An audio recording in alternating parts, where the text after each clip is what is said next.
प्रधानमंत्री नरेंद्र मोदी और मुख्यमंत्री शिवराज सिंह चौहान के महत्वाकांक्षी योजना के तहत स्कूल ऑफ एक्सीलेंस आई में कांग्रेस के शासनकाल में हुए नियुक्ति में जमकर कॉलेज स्तर पर भ्रष्टाचार किया गया है, जिसमें कई लोगों को लाभ पहुंचाने के लिए सीधी भर्ती की गई है, जिसमें भारी भ्रष्टाचार हुआ है, जिसको लेकर इंदौर के आरटीआई कार्यकर्ता कमल गोस्वामी ने इसकी जानकारी मांगी है। जहां पहले तो कमल गोस्वामी को डॉक्टर की जानकारी देने से संबंधित अधिकारियों ने इनकार कर दिया था, लेकिन बाद में कुछ जानकारी उन्हें उपलब्ध कराई गई। दरअसल इंदौर के पलासिया क्षेत्र के आदर्श मार्ग पर स्थित भारत के सबसे स्वच्छ शहर इंदौर में शासन द्वारा स्थापित स्कूल ऑफ एक्सीलेंस आई में हुए भ्रष्टाचार को लेकर लगातार आरटीआई कार्यकर्ता कमल गोस्वामी इसको लेकर जानकारी मांग रहे हैं। वही जानकारी के मुताबिक जनमानस की आंखों में जुड़ा हुआ एक गंभीर मुद्दा है, जिसमें डीन मेडिकल कॉलेज द्वारा पूरी जानकारी नहीं दी जा रही है। आरटीआई में भी संपूर्ण दस्तावेज नहीं दिए जा रहे हैं। इसे व्यक्तिगत स्तर पर कई बार कथित भ्रष्टाचार को उजागर करने का प्रयास कमल गोस्वामी द्वारा किया जा रहा है, लेकिन उच्च पदों पर आसीन सरकारी अधिकारी, जिसमें पूर्व डीन डॉक्टर ज्योति बिंदल, उनके ही कार्यकाल में यह सारी नियुक्तियां हुई हैं। साथ ही वर्तमान MGM medical college dean doctor Sanjay Dikshit को भी पूरे मामले की जानकारी होने के बाद भी अभी तक इस पर कोई एक्शन नहीं लिया गया है। कमल गोस्वामी ने कहा कि संचालक के पद के लिए मंत्रालय से प्राप्त दिशा निर्देश के अनुसार विज्ञप्ति पद के लिए 20 वर्ष का आई हॉस्पिटल के संचालन और स्थापित करने का अनुभव मांगा जाता है, लेकिन यहाँ भी डॉक्टर द्वारा प्रतीक व्यास के द्वारा 17 वर्षों का अनुभव दर्शाया गया है और 2019 में उन्हें नियुक्ति दे दी गई थी। वहीं बात करें टीना अग्रवाल की, तो उनकी योग्यता डीएनबी है, जबकि उन्हें पद के लिए एमएस चाहिए था। यहाँ भी धांधली सामने आई है। वहीं प्रधान के पद पर डॉक्टर नीता जोशी का भी उसी तरह से चयन हुआ है। इन सभी बातों को गंभीरता से लेते हुए आरटीआई कार्यकर्ता कमल गोस्वामी ने पूरे मामले की जानकारी मांगी है। फिलहाल अभी और भी जांच में खुलासे होने की संभावना है। आरटीआई कमल गोस्वामी का कहना है कि यदि इस पूरे मामले का खुलासा और जांच नहीं होती है तो आने वाले दिनों में इस पूरे मामले को लेकर कोर्ट का दरवाजा खटखटाया जाएगा।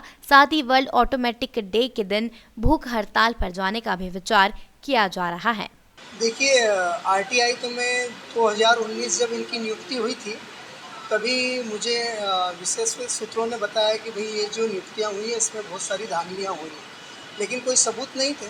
इसलिए मैंने आरटीआई के माध्यम से पहले यहाँ पे डीन सर को एमजीएम मेडिकल कॉलेज में लगाई, लेकिन उन्होंने ये कहा कि ये तर्क संगत नहीं है, क्योंकि किसी भी डॉक्टर के हम डॉक्यूमेंट आपको नहीं दे सकते, ये एकाग्रता भंग होती है, ऐसा उन्होंने मुझे कहा।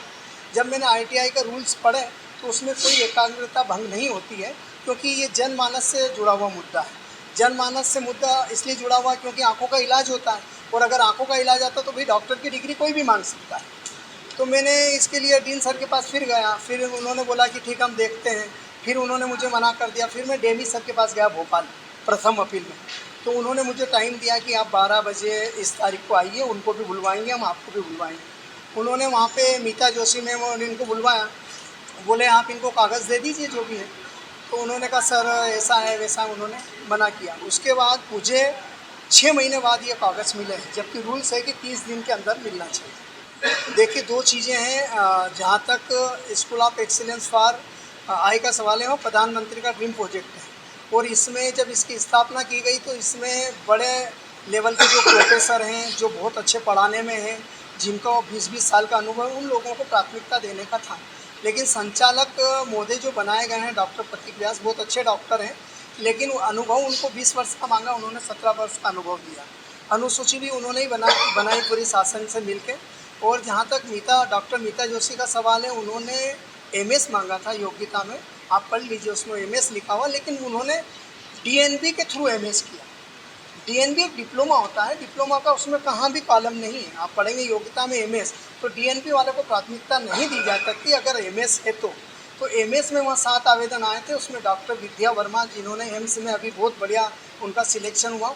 दुर्भाग्य की बात यह है कि एम्स जैसे बड़े भोपाल संस्थान में उनका सिलेक्शन हो गया, लेकिन उनका सिलेक्शन यहाँ नहीं हुआ, क्योंकि यहाँ पे इन्होंने ले दे के या जो भी किया हो, अपने लोगों को चयनित करने के लिए उन्होंने मापदंड में बहुत सारी फेरबदल किए।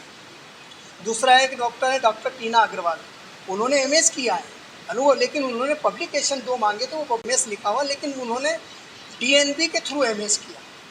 डीएनबी एक डिप्लोमा होता है, डिप्लोमा का उसमें कहाँ भी कॉलम नहीं है। आप पढ़ेंगे योग्यता में एमएस, तो डीएनबी वालों को प्राथमिकता नहीं दी जा सकती अगर एमएस है तो एमएस में वहाँ 7 आवेदन आए थे, उसमें डॉक्टर विद्या वर्मा जिन्होंने एम्स में अभी बहुत बढ़िया उनका सिलेक्शन हुआ।